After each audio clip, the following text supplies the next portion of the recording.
Hey everybody, this is Abigail with Happy Healthy Wifey. Today we're going to be making sourdough bread that's going to be gluten-free. So I've been experimenting with the gluten-free sourdough for quite a while now, and I have a favorite recipe now that I have come up with. So it's really simple. So we're going to get started right away.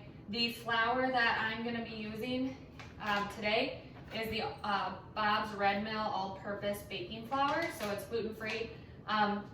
It was just something that I had in the cupboard, so I was like, why not try it? And just how cool it is with sourdough and how you can experiment. And this actually has a lot of bean flours in it, garbanzo bean, and then sorghum, fava bean flour, and it's got tapioca, potato starch. So anyway, so that's what I'm going to be using. So I'm going to do 1 3/4 cup of that flour.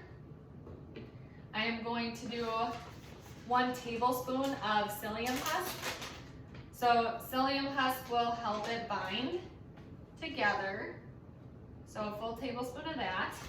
And because I'm not making vegan bread or anything like that, I am actually going to be adding collagen to it as well, and I use the Anthony's brand because that will also be a nice binder as well. So I'm going to use a tablespoon, help the bread stick together, and then I am going to put in the starter. Oh, sorry, forgetting the salt.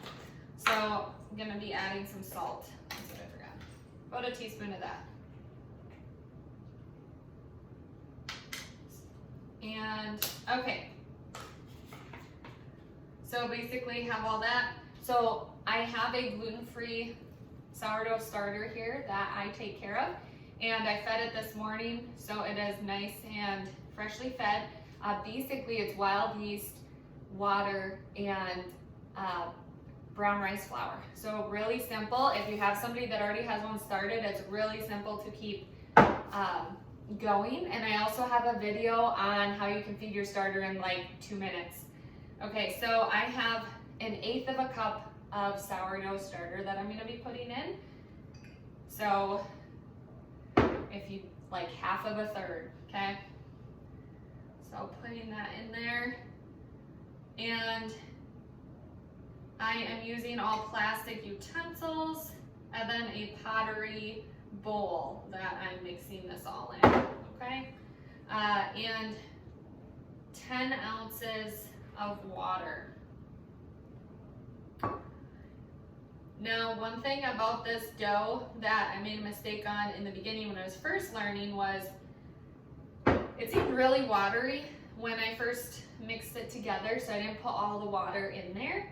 And I have found that overnight, because you're actually going to let this sit overnight with a cloth over it, it will bind. That collagen and that psyllium husk, that will all bind together. So you don't have to worry about it being too watery, okay?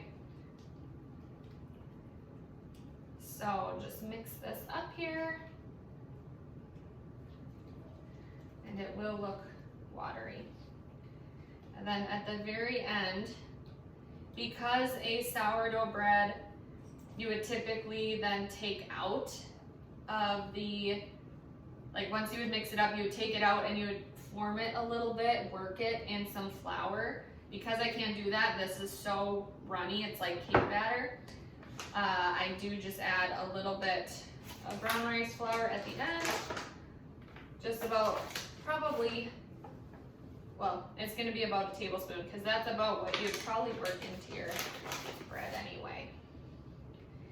And the yeast will kind of feed on that as well. So again, with the gluten-free, this is gonna be pretty watery.